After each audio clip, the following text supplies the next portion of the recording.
Hello dear students, आप कैसे हैं? आई होप आप सभी बहुत अच्छे हैं। तो आइए बच्चों शुरू करते हैं हम हमारा नेक्स्ट चैप्टर जो कि है चैप्टर नंबर 6 ऐप डेवलपमेंट यानी कि ऐप विकास। ठीक है बच्चों, तो हमारा सीखने का उद्देश्य क्या है इस पार्ट में? ऐप क्या है, उसके बाद एंड्रॉइड और आईओएस, और उसके बाद मोबाइल ऐप के प्रकार, और फिर ऐप्स की श्रेणियां और ऐप्स डाउनलोड और इंस्टॉल करना। ठीक है स्टूडेंट्स, अब यहाँ पर ऐप क्या है ये जानते हैं। ठीक है, उससे पहले प्रौद्योगिकी में प्रगति के कारण स्मार्टफोन हमारे दैनिक जीवन में एक महत्वपूर्ण भूमिका निभाते हैं, है ना। तो बच्चों वर्तमान में स्मार्टफोन में ऐसे काम कर सकते हैं जो पहले स्मार्टफोन पर अकल्पनीय थे, राइट।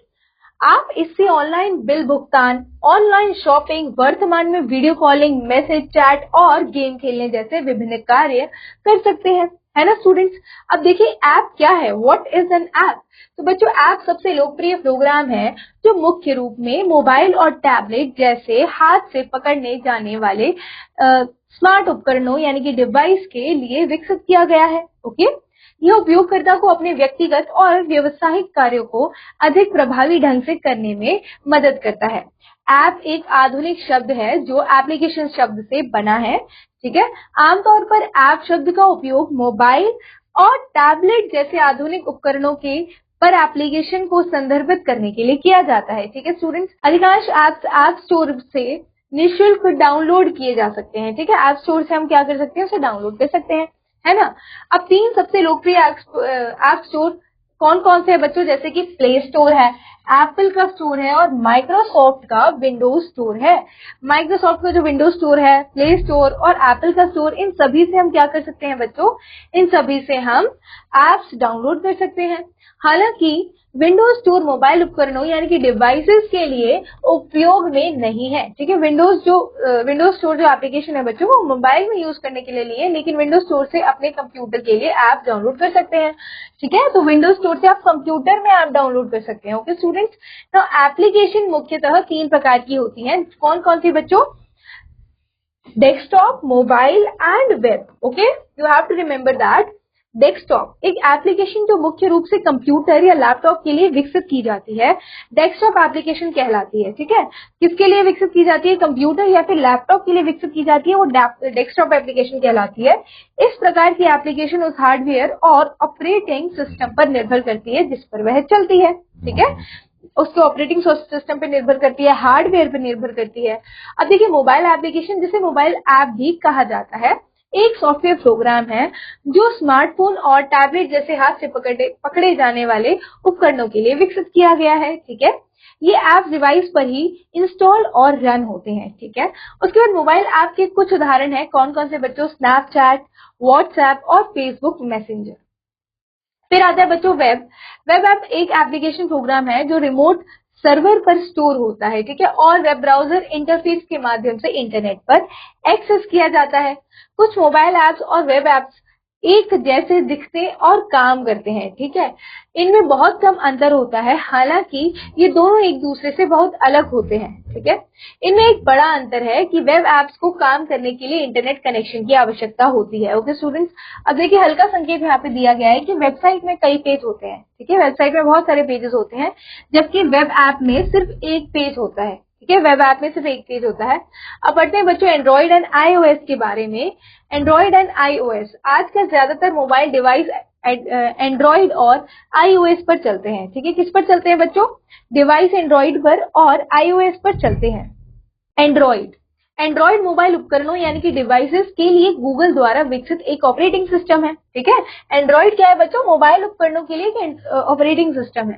यह मोबाइल उपकरणों यानी कि डिवाइसेस में सबसे अधिक उपयोग किया जाने वाला ऑपरेटिंग सिस्टम है। एंड्रॉइड अपने उपयोगकर्ता को उपयोग में आसान और मैत्रीपूर्ण यानी कि फेमिलियर वातावरण प्रदान करता है। ठीक है बच्चों, एंड्रॉइड मोबाइल का यूजर इंटरफेस इस तरह दिखता है। ठीक है, तो इस तरह मोबाइल इंटरफेस यूजर दिखता है बच्चों। ठीक है, फिर पढ़ते हैं आईओएस के बारे में। देखिए आईओएस पूर्व में आईफोन ओएस भी एप्पल द्वारा आईफोन और आईपॉड जैसे हाथ से पकड़े जाने वाले उपकरणों या डिवाइसेस के लिए विकसित एक लोकप्रिय ऑपरेटिंग सिस्टम है। तो आपको ध्यान रखना है बच्चों, एप्पल द्वारा बनाया गया ये ऑपरेटिंग सिस्टम आईओएस आईफोन्स में होता है। ठीक है, अब देखिए टाइप्स ऑफ मोबाइल ऐप्स के बारे में पढ़ेंगे। Types of mobile apps. Okay students, apps आपके मोबाइल और टैबलेट को अधिक सरल और उपयोगकर्ता के अनुकूल विशिष्ट कार्य क्षमता प्रदान करता है। ठीक है, हम विभिन्न प्रकार के कार्यों को करने के लिए मोबाइल पर बहुत सारे ऐप्स का उपयोग करते हैं, बहुत सारे ऐप्स का हम यूज करते हैं मोबाइल में यूज करने के लिए। इन ऐप्स को 3 प्रकारों में विभाजित किया जा सकता है, एक तो मूल, वेब और हाइब्रिड। ठीक है, तो किन टाइप्स में हम यूज कर सकते हैं? एक होता है मेन, वेब और हाइब्रिड ऐप्स। ठीक है, मूल यानी कि नेटिव ऐप्स कौन कौन सी होती हैं बच्चों? देखिए, नेटिव ऐप्स प्लेटफॉर्म पर निर्भर होते हैं, जिसका अर्थ है कि ये ऐप्स मुख्य रूप से विशिष्ट प्लेटफॉर्म के लिए विकसित किए गए हैं। ठीक है, उदाहरण के लिए जैसे कि iOS कोई भी ऐप एंड्रॉइड, विंडोज और ब्लैकबेरी जैसे किसी अन्य प्लेटफॉर्म पर नहीं चलेगा। ठीक है, ठीक है, तो iOS एक ऐसा ऑपरेटिंग सिस्टम है बच्चों जो एंड्रॉइड में नहीं चलेगा, विंडोज में नहीं चलेगा और ब्लैकबेरी में नहीं चलेगा। ये ऐप्स ऐप स्टोर में स्पष्ट रूप से उपलब्ध हैं। ठीक है, और उपयोगकर्ता को सबसे तेज, सबसे विश्वसनीय और सबसे प्रतिक्रियाशील अनुभव प्रदान करते हैं। ठीक है स्टूडेंट्स, अब देखिए यहाँ पर मूल ऐप्स के कुछ उदाहरण हैं, जैसे कि कैमरा, माइक्रोफोन, गैलरी, ठीक है, और फिर है एड्रेस बुक। तो बच्चों ये ऑलरेडी जो स्टोर्ड होती है हमारे फोन में ऐप्स, वो सारी क्या कहलाती है? नेटिव ऐप्स यानी कि मूल ऐप्स कहलाती हैं। ठीक है, फिर पढ़ते हैं वेब ऐप्स कौन कौन सी होती हैं बच्चों। तो वेब ऐप्स वास्तव में वेब एप्लीकेशन है जो उपयोगकर्ता को मूल ऐप से के समान अनुभव प्रदान करते हैं। ठीक है, तो जो काम आप अपने मूल ऐप्स के थ्रू कर सकते हैं, वही काम बच्चों आप वेब ऐप्स के थ्रू भी कर सकते हैं। ठीक है, ये ऐप स्टोर पर इंस्टॉल नहीं है, ये ऐप स्टोर पर क्या होता है? इंस्टॉल नहीं होता है। मोबाइल डिवाइस पर इन ऐप्स तक पहुंचने के लिए ब्राउजर नामक एक अतिरिक्त ऐप की आवश्यकता होती है। ठीक है, अगर आपको वेब ऐप्स चलानी है बच्चों अपने फोन में, तो आपको ब्राउजर की जरूरत होती है।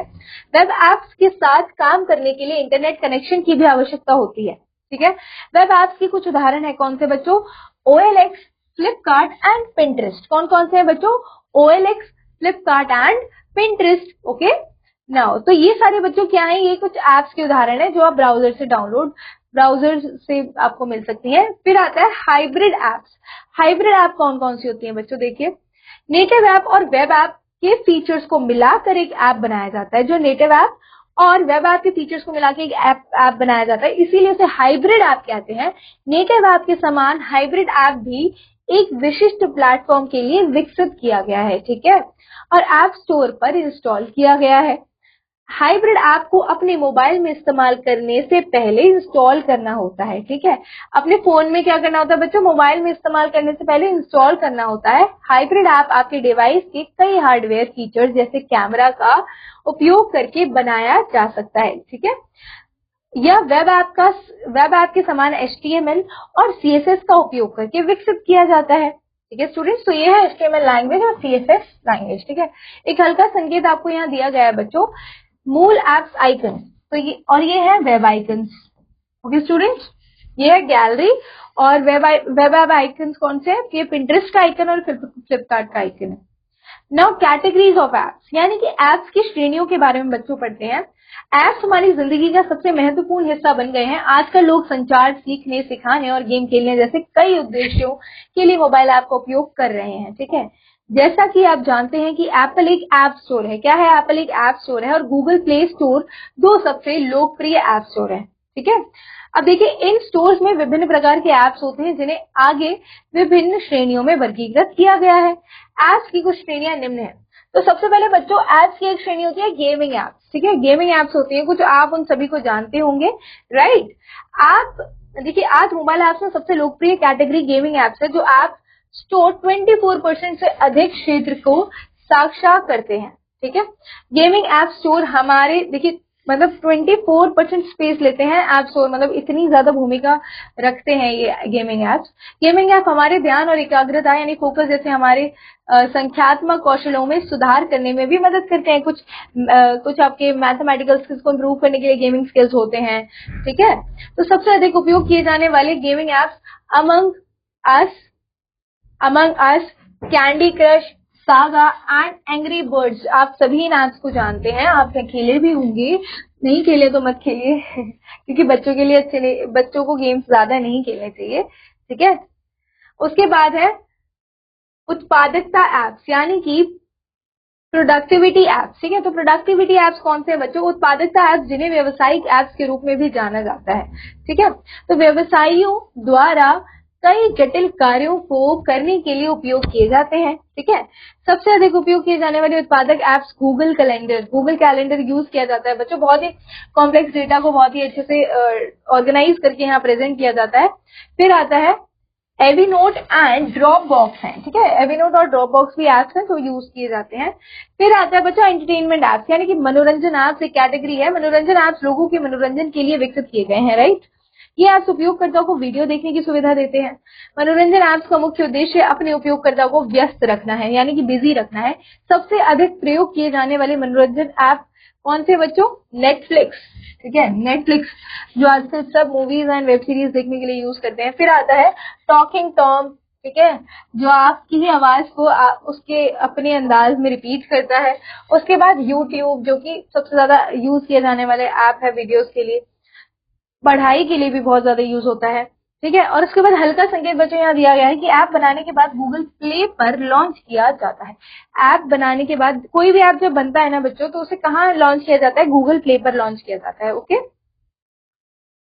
अब पढ़ते हैं उपयोगिता एप्स के बारे में, यानी कि यूटिलिटी एप्स कौन से हैं। ठीक है, देखिए यूटिलिटी एप्स हमारे दैनिक कार्य यानी कि रूटीन वर्क करने की अनुमति देते हैं। ठीक है, अब देखिए जैसे कि कैब बुक करना एक रूटीन वर्क है, राइट।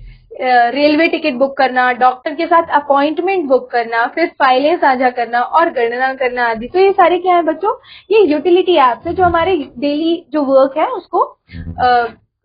उसको कंप्लीट होने में हमारी हेल्प करते हैं। ये एप्स हमारे काम को आसान बनाते हैं। सबसे अधिक उपयोग किए जाने वाली उपयोगिता एप्स कैलेंडर, कैलकुलेटर और टॉर्च हैं। ठीक है, जो होते ही होते हैं हमारे फोन में। फिर शैक्षिक ऐप कौन से बच्चों? यानी कि जो टीचिंग एप्स हैं। ठीक है, तो आज की दुनिया स्व शिक्षा को लेकर अधिक सतर्क है, यानी कि self education is very very important. So शैक्षिक एप्स बच्चों को कहीं भी और कभी भी सीखने के लिए एक मंच प्रदान करते हैं, राइट। ये ऐप सीखने को आसान बनाने के लिए उन्नत यानी कि एडवांस पद्धतियों और नई अवधारणाओं यानी कि कॉन्सेप्ट का उपयोग करते हैं। ठीक है, सबसे अधिक उपयोग किए जाने वाले शैक्षिक ऐप खान अकेडमी है और वेदांतु है और ग्रामरली है। तो ये सारे के ये क्या है बच्चों? ये एजुकेशनल ऐप्स हैं। ठीक है, तो जिनसे आप अपनी पढ़ाई को कंप्लीट कर सकते हैं एक नए तरीके से, एक नए कंसेप्चुअल मैनर में, जिसमें आपको विजुअल्स दिखाई देते हैं और टीचर्स बहुत ही इंटरैक्टिव मैनर में आपको पढ़ाते हैं, राइट स्टूडेंट्स। फिर देखिए social networking apps.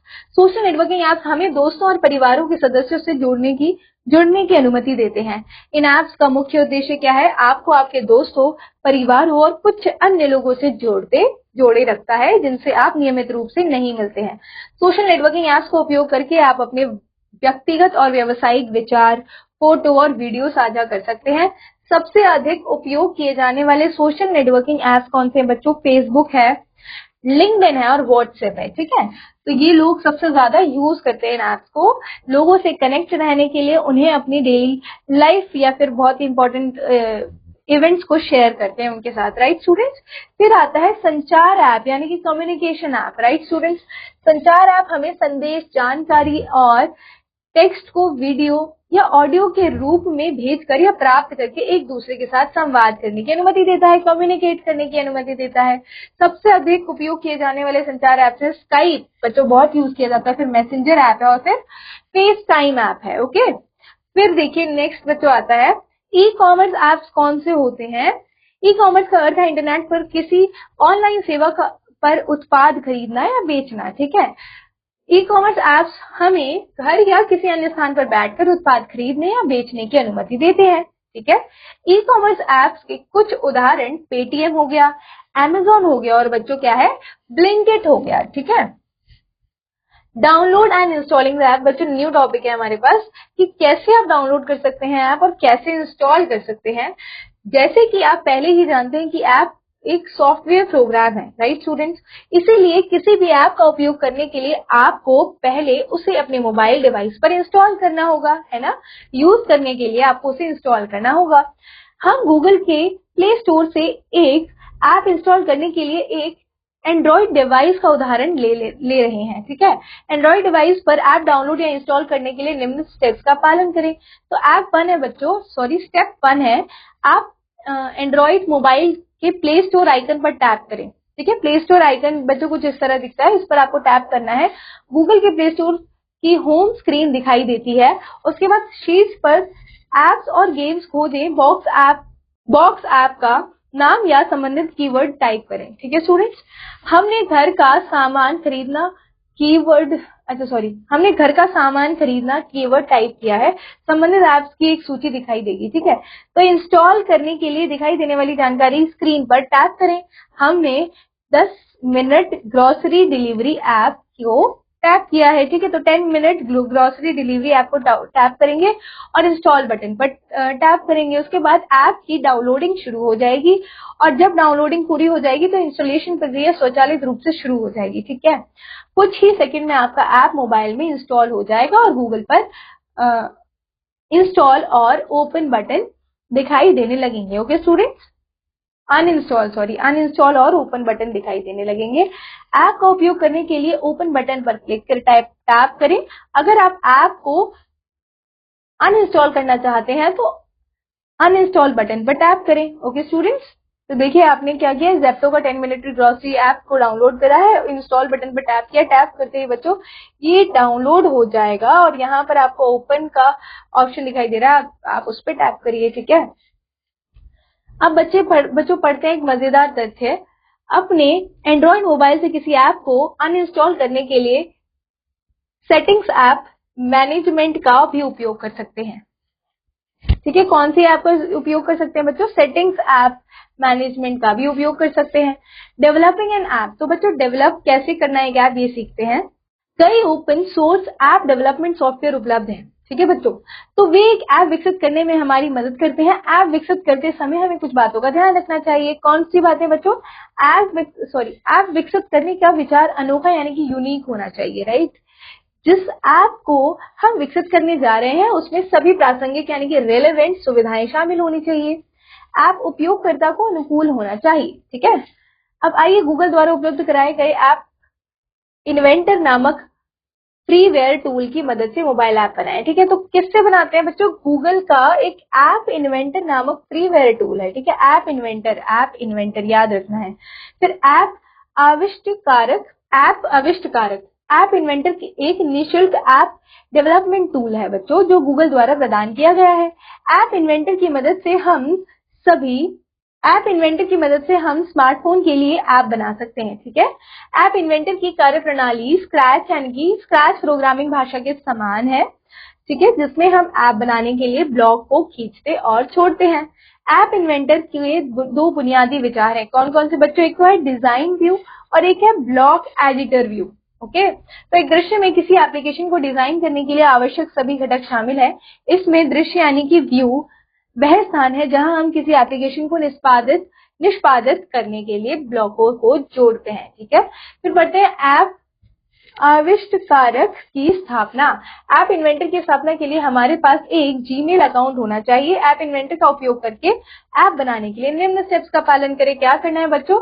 URL type करना है http://app.inventor.mit.edu/link और एंटर कुंजी दबाना है। ठीक है, उसके बाद क्रिएट एप्स बटन पर क्लिक करना है, अपना जीमेल यानी कि यूजर नेम और पासवर्ड टाइप करना है।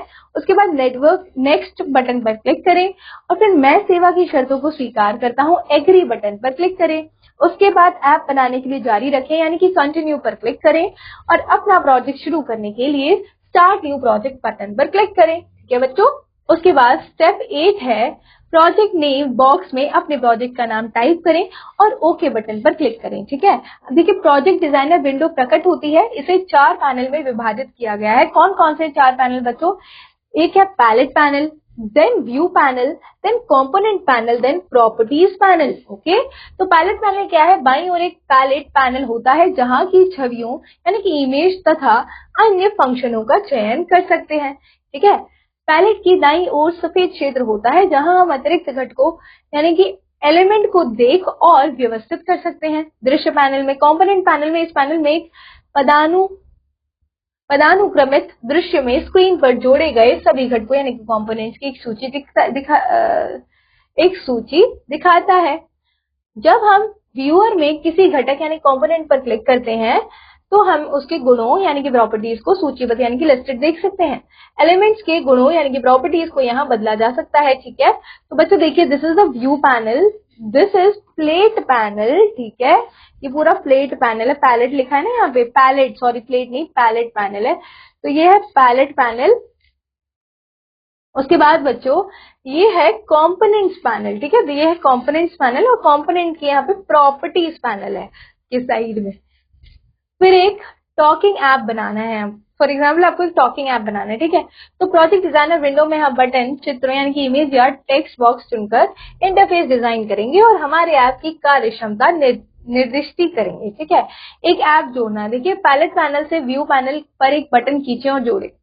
ऐप पर परीक्षण, तो ऐप इन्वेंटर हमें ऐप बनाते समय अपने ऐप का परीक्षण करने की अनुमति देता है। अपने ऐप का परीक्षण करने के लिए आप अपने एंड्रॉइड डिवाइस को कनेक्ट करें और MIA12 कंपेनियन डाउनलोड करें, ठीक है बच्चों। अब निम्न स्टेप्स का पालन करें। स्टेप नंबर 1 है कनेक्ट मेन्यू पर क्लिक करें, फिर ड्रॉप डाउन सूची से MIA कंपेनियन चुनें और उसके बाद स्टेप नंबर 3 में आप डिवाइस पर MIA12 कंपेनियन खोलें, ठीक है। कंपेनियन खोलने के बाद या कोड को स्कैन करें और अपनी स्क्रीन पर प्रदर्शित कोड टाइप करके कनेक्ट करें, ठीक है बच्चों।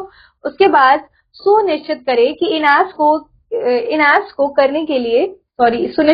स्टेप्स को करने के लिए आपका डिवाइस और कंप्यूटर वायरलेस नेटवर्क से कनेक्ट हो। यदि आपके पास कोई एंड्रॉइड डिवाइस नहीं है तो आप अपने कंप्यूटर या एम्यूलेटर डाउनलोड कर सकते हैं और एंड्रॉइड डिवाइस की तरह काम करता है। आमतौर पर उपयोग किए जाने वाले एंड्रॉइड एम्यूलेटर, ठीक है, एंड्रॉइड स्टूडियो, अल्टी प्लेयर और मैक्योरॉन आदि है, ठीक है, मैक्योरॉन आदि है। नेक्स्ट हम सीखेंगे बच्चों बटन का नाम बदले। देखिए कंपोनेंट पैनल में बटन को बटन 1 के रूप में प्रदर्शित किया जाता है, आप इसे पुनः नाम दे सकते हैं, ठीक है। किसी बटन का नाम बदलने के लिए निम्न स्टेप्स का आपको पालन करना है बच्चों। तो स्टेप नंबर 1 है न्यू नेम बटन पर क्लिक करें। स्टेप नंबर 2 है घटक के लिए नया नाम टाइप करें और उसके बाद स्टेप 3 है ओके बटन पर क्लिक करें। तो बटन का नया नाम कंपोनेंट पैनल में दिखाई देगा, लेकिन व्यू पैनल बटन का नाम अभी भी बटन के लिए टेक्स्ट पर प्रदर्शित होगा, ठीक है। अब बच्चों देखिए बटन का डिस्प्ले नाम बदलें। तो डिस्प्ले नाम बदलने के लिए निम्न स्टेप्स का पालन करना है। तो व्यू पैनल में बटन पर क्लिक करें, फिर व्यू पैनल में बटन के लिए एक नया नाम टाइप करें, ठीक है। अब बच्चों देखिए टेक्स्ट टू स्पीच घटक जोड़ना, ओके। तो पैलेट पैनल से मीडिया ब्राउजर खोलें और टेक्स्ट टू स्पीच घटक यानी कि कंपोनेंट्स को व्यू पैनल पर क्लिक करें और खींचें। यह घटक यानी कि कंपोनेंट्स एक दृश्य फलक यानी कि व्यू पैनल में दिखाई नहीं देगा, क्योंकि यह अनविजिबल कंपोनेंट्स के अंतर्गत आ जाएगा जो ऐप के उपयोगकर्ता इंटरफेस पर दिखाई देगा, ठीक है। अब आप इसे अभी भी कंपोनेंट्स पैनल और प्रॉपर्टीज पैनल पर में पा सकते हैं, ओके। फिर आता है बच्चों ब्लॉक एडिटर। तो यह वह स्थान है जहां हम डिजाइन विंडो में जोड़े गए घटकों यानी कंपोनेंट्स को कोड करते हैं और फिर उनके द्वारा किए जाने वाले कार्यों को निर्देश देते हैं, ठीक है। देखिए ब्लॉक एडिटर के मुख्य भाग निम्न है। कौन कौन से बच्चों, देखिए एक है बिल्ट इन ब्लॉक, ठीक है। तो पहले है बिल्ट इन ब्लॉक, फिर है कंपोनेंट ब्लॉक, देन है वर्क स्पेस, ओके स्टूडेंट्स, और बाकी है ट्रैश एंड बैकअप। अब देखिए बिल्ट इन ब्लॉक क्या करता है, इसमें एप्लीकेशन में सभी पूर्व निर्धारित ब्लॉक शामिल है। वे गणित, टेक्स्ट और तर्क और नियंत्रण जैसे कार्यों को संभालने के लिए जिम्मेदार है। फिर आता है कंपोनेंट ब्लॉक, इसमें से उन घटकों यानी कंपोनेंट्स के लिए प्रासंगिक ब्लॉक शामिल है जिन्हें हमने डिजाइन विंडो में जोड़ा है। वर्क स्पेस में क्या आता है बच्चों, ये कार्य क्षेत्र में कोडिंग के लिए सभी ब्लॉकों को व्यवस्थित करते हैं। और ट्रैश क्या करता है, इनका उपयोग उन ब्लॉकों को हटाने के लिए किया जाता है जिनकी आवश्यकता नहीं है।